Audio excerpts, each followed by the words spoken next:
Hello मेरे प्यारे दोस्तों और हमारे यूट्यूब में जो भी वीडियो देख रहे हैं सबों का फिर से स्वागत।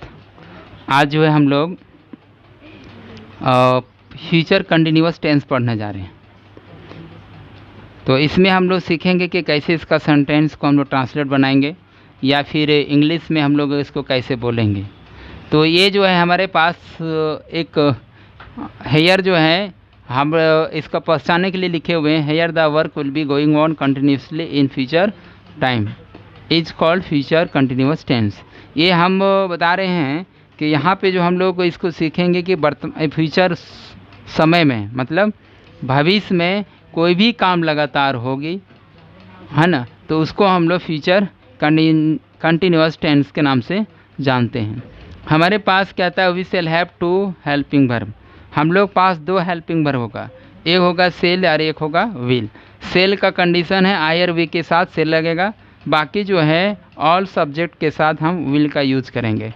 अब हो गया कि मेरे पास स्ट्रेचर नंबर 1 है कि हमको किसके बाद किसको लेना है, ये सेट करेंगे तो ये बन जाएगा। अभी अभी हमारे कोई नए आए हैं हमारे चैनल में, तो वो हमारे चैनल को सब्सक्राइब कर ले। मेरा चैनल का नाम है अजीत सर स्पोकन क्लासेस, इसलिए आप देर नहीं करें, चैनल को सब्सक्राइब करें, शेयर करें। आगे हम लोग पढ़ते हैं। यहाँ पे स्ट्रेचर है सब्जेक्ट सेल विल।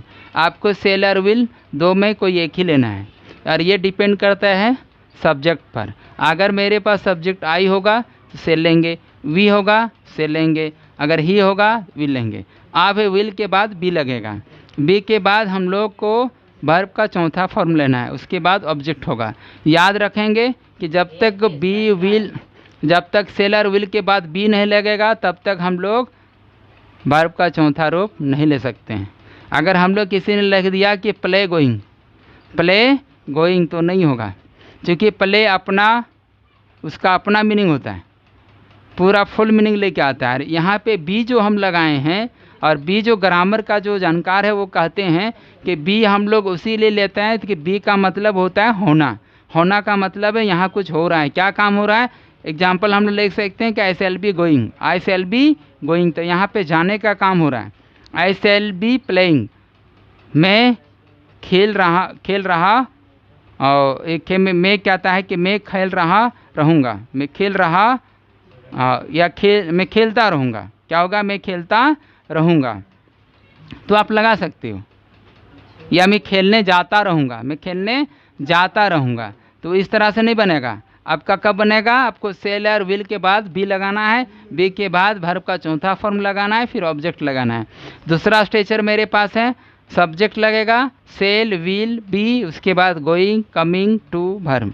मतलब हम लोग डबल वर्ब में आ गए हैं कि वह पढ़ने आता रहेगा, मैं पढ़ने जाता रहूँगा, मैं नाचने आता रहूँगा, मैं देखने जाता रहूँगा, है ना, मैं आपका मदद करने आता रहूँगा। ये आप लगा सकते हैं, जबकि इसमें डबल वर्ब है। एक हो गया आना और एक हो गया मदद करना, दो आपके पास हेल्पिंग वर्ब है।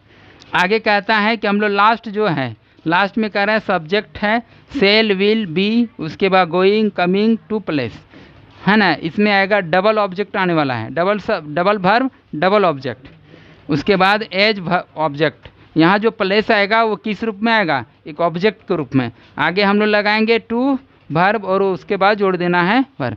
जैसे मैं बाजार सब्जी खरीदने जाता रहूँगा, I shall be going to market, to buy vegetable. तो आप देख रहे हैं कि मार्केट क्या है, ऑब्जेक्ट, वेजिटेबल क्या है, ऑब्जेक्ट। इसमें देखो दो वर्ब आपका आ रहा है, एक आ रहा है गोइंग और उधर आ गया आपका टू बाय, तो ये दो डबल वर्ब हो गया। उसके बाद हम लोग प्लेस को ले आए मार्केट, ये किस रूप में काम कर रहा है, एज या ऑब्जेक्ट। उसके बाद मेरे पास क्या है, आपका वेजिटेबल है, वेजिटेबल भी क्या है, ऑब्जेक्ट है। तो इस तरह से आज हम लोग सीखे कि फ्यूचर कंटिन्यूअस में सेंटेंस को कैसे बनाया जाता है। अगर कोई हमको पूछेगा उसका हम जवाब कैसे देंगे। अभी हम नहीं जा रहे हैं, अभी हम नहीं पढ़ रहे हैं, मैं पढ़ नहीं रहा था, लेकिन हम लोग क्या कहते हैं, मैं पढ़ता रहूँगा, मैं आता रहूँगा, मैं देखता रहूँगा, मैं सुनता रहूँगा, मैं बोलता रहूँगा, मैं आपका वीडियो देखता रहूँगा। अभी देख नहीं रहा है, लेकिन कह रहा है हमसे कि मैं आपका वीडियो देखता रहूँगा। तो ये हम लोग सीख रहे हैं आपको किस में, फ्यूचर कंटिन्यूअस टेंस में। अगर किसी को दिक्कत हो, समझ नहीं पा रहे हैं, तो हम बार बार कहते हैं कॉपी कलम आप लेके बैठ जाएं और हमारे नंबर पे आप कांटेक्ट करें और इस वीडियो को बार बार देखें, एक बार 2 बार, है ना। आप आगे पीछे करके देखेंगे तो आपको, हमें विश्वास है कि आपको अच्छा लगेगा, आपको समझ में आएगा, है ना। तो आगे आज